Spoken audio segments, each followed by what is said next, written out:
Les signaux de trading. Les signaux de trading. De préférence, moi, je n'aime pas les signaux de trading. Donc, je ne sais pas pour vous, mais moi, je n'aime pas les signaux de trading. Vous voyez, pour quelle raison? C'est ce que nous allons voir aujourd'hui dans cette vidéo.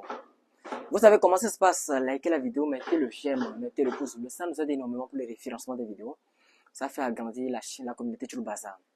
Aujourd'hui, dans cette vidéo, nous allons parler des signaux de trading. C'est-à-dire, une personne qui fait son analyse et vous dit qu'il vous envoie des signaux de trading. Et généralement, ces signaux, quand on vous l'envoie, on spécifie le SL, le stop loss. D'abord, on spécifie premièrement votre prix d'entrée.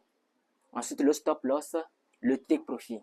Mais la question se demandait dans l'histoire, oui, la vraie question se demandait dans l'histoire, c'est quel genre de trade lui fait et puis vous envoie les signaux. Point d'interrogation, mais c'est quel genre de trade lui fait et puis vous envoie les signaux. Généralement, les débutants, ce sont les débutants qui se font avoir pour les signaux de trading parce que faire le parcours en trading, les pertes, les séries de pertes, les obstacles, les difficultés et tout machin, les analyses techniques, c'est un peu trop beaucoup pour eux. C'est beaucoup trop pour eux, vous voyez un peu, c'est beaucoup trop pour eux. Donc généralement, bon, certaines personnes, c'est souvent remarquable chez les débutants, ils préfèrent se confier à un trader, entre guillemets, expérimenté, et ensuite, ces traders-là vont leur fournir des signaux de trading pour pouvoir faire des entrées dans le marché. Alors, la question dans l'histoire est que le trader en question ne vous dit pas quelle spéculation, quel type de spéculation il est en train de faire, c'est-à-dire quel genre de trader. Est-ce que les signaux qu'il vous envoie sont basés sur du scalping, sont basés sur du day trading, ou sont basés sur du swing trading? Il ne vous le dit pas, il ne vous le dit pas. Juste, il vous envoie, ou bien, c'est pas ça. Il vous envoie votre prix d'entrée, le prix d'entrée, comme si le marché va rester statique. Et puis, toi, tu vas entrer à ce prix. Je donne l'exemple. Il vous envoie, bon, il va vous dire entrez, ou bien, c'est pas ça. C'est ce qu'on remarque tout le temps sur Telegram là. Entrez à 1,200 sur l'euro USD par exemple. Il spécifie le stop loss, il spécifie le take profit et vous envoie pas ça peut-être par Telegram, bien par WhatsApp, etc. Donc, toi, le marché va t'attendre à ce que tu entres sur les prix de 1,200. Attends, je ne comprends pas. Le marché va t'entendre, toi. Non, le marché est en train de bouger à chaque instant. Même en graphique, une minute, le marché bouge. Le marché bouge et est constant, bouge constamment. Donc, ça serait un peu, entre guillemets, un peu fou de dire que toi, tu vas entrer c'est un exemple de dire que toi, tu entreras au prix de 1,200 puisque le marché bouge. En bougie de 1 minute, il bouge. En bougie de 5 minutes, il bouge. 15 minutes, H1, M30 et tout bataille. Le marché bouge. Donc, eux, ils vous envoient les signaux de trading. Et bon, je reprends encore l'exemple. Il faut entrer sur l'euro USD. Bon, ils vous envoient, généralement, c'est pas écrit. Ou bien, il faut entrer sur l'euro USD sur les prix de 1,200. Donc, il spécifie le stop loss. Donc, il vous spécifie également le take profit. Donc, toi, tu es sûr, attendez.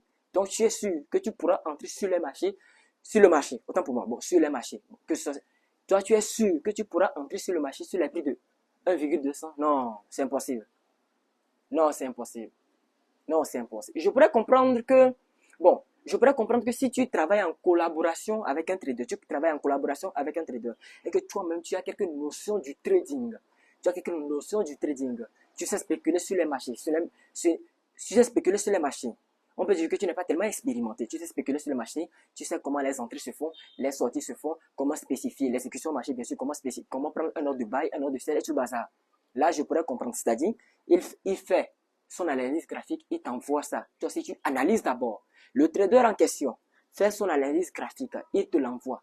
Toi aussi, tu analyses le truc et là, tu fais l'entrée dans le marché. Mais dire que tu es là pour recevoir des signaux de trading, ce n'est pas bien. Et là, généralement, quelquefois, les signaux marchent. Et l'inconvénient des signaux, c'est que quoi? D'abord, tu ne sais pas quel genre de trade le type fait. Est-ce que c'est du scalping? Est-ce que c'est du day trading? Ou est-ce que c'est du swing trading? Tu es dans le bleu, tu ne sais pas. Ensuite, la plupart des cas, ça marche un peu pour vous bluffer un peu dans l'illusion. Là, ça marche un peu pour vous, ou bien, ça c'est pour vous bluffer un peu dans l'illusion. Ils jouent un jeu, ça c'est pour vous bluffer un peu dans l'illusion. Ensuite, qu'est-ce que j'aimerais dire? Bon, j'avais dit que tu ne sais pas le type de trading, si c'est scalping, des trading, ou swing trading. Maintenant, ensuite, s'il savait que tu attrapes un stop loss, puisque le type en question, quand il vous envoie des signaux, il vous envoie des signaux, généralement, si tu es débutant, c'est de l'espoir de gagner. Les débutants, leur mentalité, c'est les débutants, leur mentalité, c'est de gagner. Ou bien, les débutants, leur mentalité, c'est de gagner. Eux, ils n'envisagent pas les stop-loss, les pertes, les séries de pertes, le drawdown. Ils n'envisagent pas ça. Donc, le type en question t'envoie les signaux de trading. Tu t'es positionné sur le marché et là, tu encaisses un bon stop-loss. Tu encaisses un bon stop-loss. Et là, deux émotions entrent en jeu. D'abord, tu vas te faire culpabiliser et tu seras énervé contre lui. Du fait qu'il t'a envoyé de faux signaux.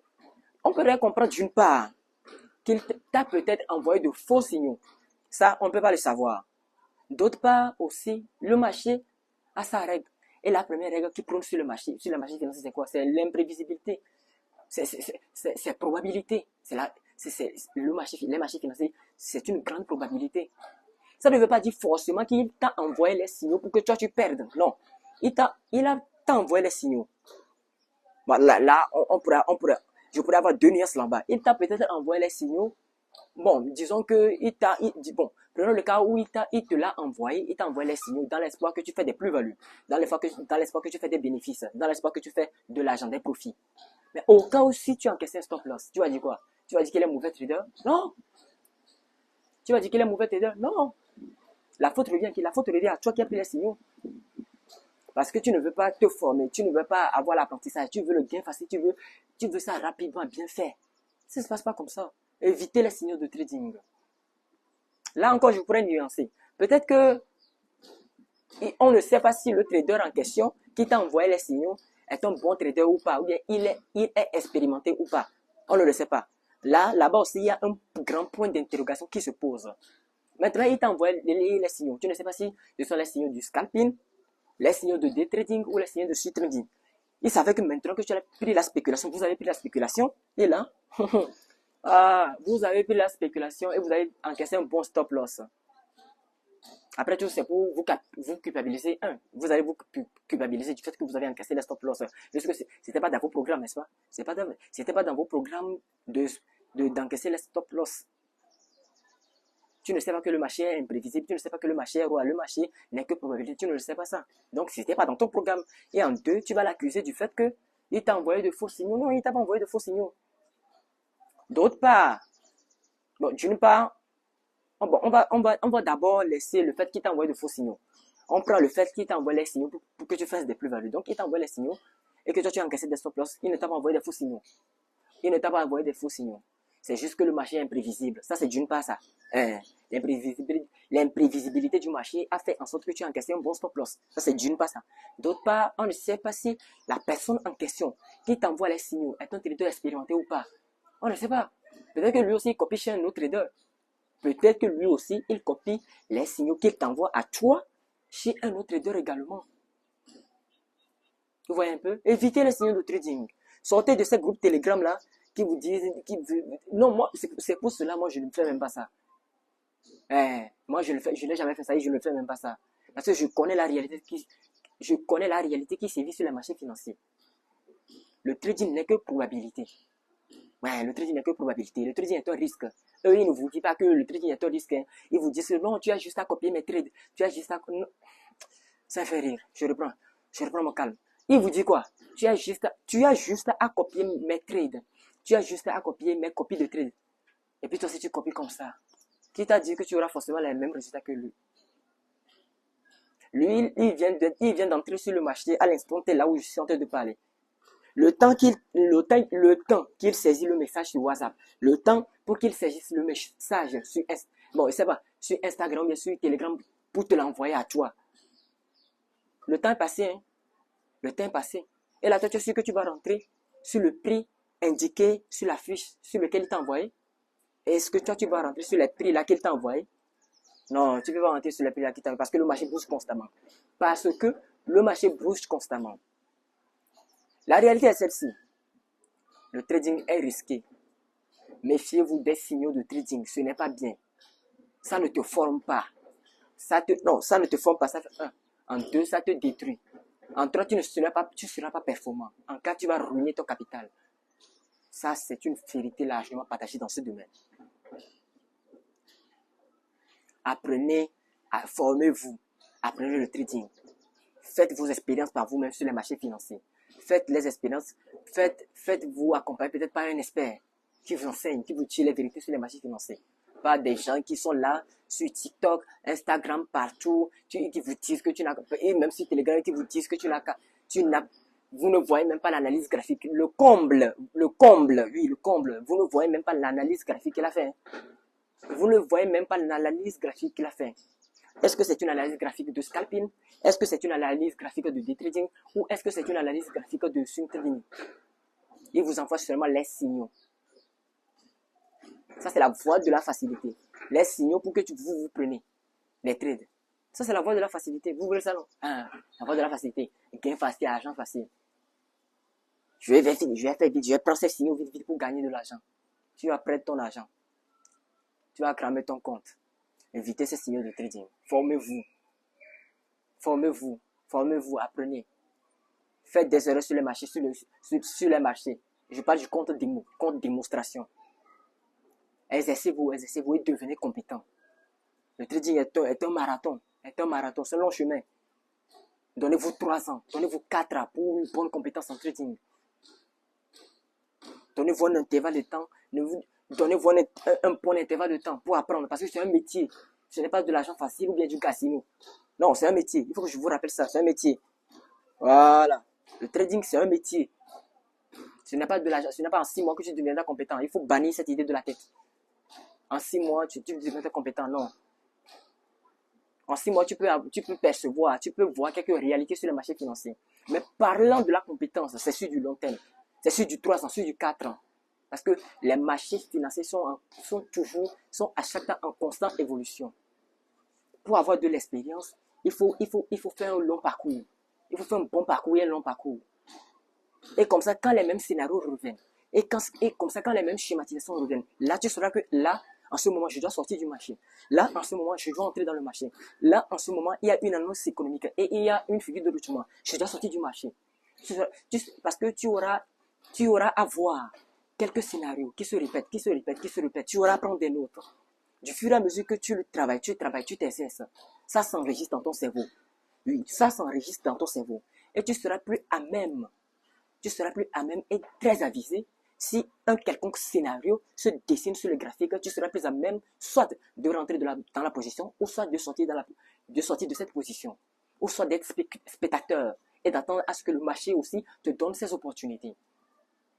Il y a une erreur également que je vois ici. Bon, la plupart des gens, chez les débutants, vous forcez le marché. Non, on ne force pas le marché du trading. Il n'y a pas d'opportunité claire sur les graphiques. Quittez ce graphique. Oui, quittez ce graphique.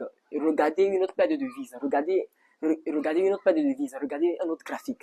Le marché ne vous présente pas d'opportunité. Ne forcez pas. Mais ce que je remarque, c'est que les débutants veulent coûte que coûte prendre un ordre, un buy ou un sell. Ou même si ce sont des ordres différés, les buy limites, les sell limites, tout le hasard. Ils veulent coûte que coûte prendre un trade. Le conseil, le marché ne vous donne pas des opportunités. Restez spectateur. Le marché ne vous donne pas des opportunités. Restez spectateur. Conseil également. Méfiez-vous aussi des signaux de trading. 2 conseils je vous donne. Bon, d'abord, le premier conseil, méfiez-vous des signaux de trading. Deuxième conseil, vous n'avez pas d'opportunité saisissante sur les marchés financiers. Restez spectateur. Voilà. Et je pense que j'ai assez parlé pour cette vidéo. Pour que ça rentre vraiment. Pour pas que ces personnes-là vous s'arnaquent, ces personnes-là vous mentent. Parce que le trading est bien plus complexe plus que tu ne le crois. Ce n'est pas de l'argent facile, ce n'est pas du casino. C'est un métier. Il y a beaucoup de choses dans le trading. Ça requiert la gestion des émotions. Ça requiert beaucoup de choses. Et si tu es débutant, la gestion des émotions, ça impacte ta psychologie. Tu ne peux pas tenir. Donc il faut apprendre. Comme je l'avais dit précédemment. Il faut apprendre. Il faut apprendre. Travailler. Et être compétent. Suivez les vidéos que je fais sur ma chaîne YouTube. Je vous partage des opportunités saisissantes sur les marchés financiers. Et plus encore, je vous partage des opportunités sur du swing trading, sur du long terme. Le swing trading, c'est ce que je fais. Moi, je vous dis les vérités.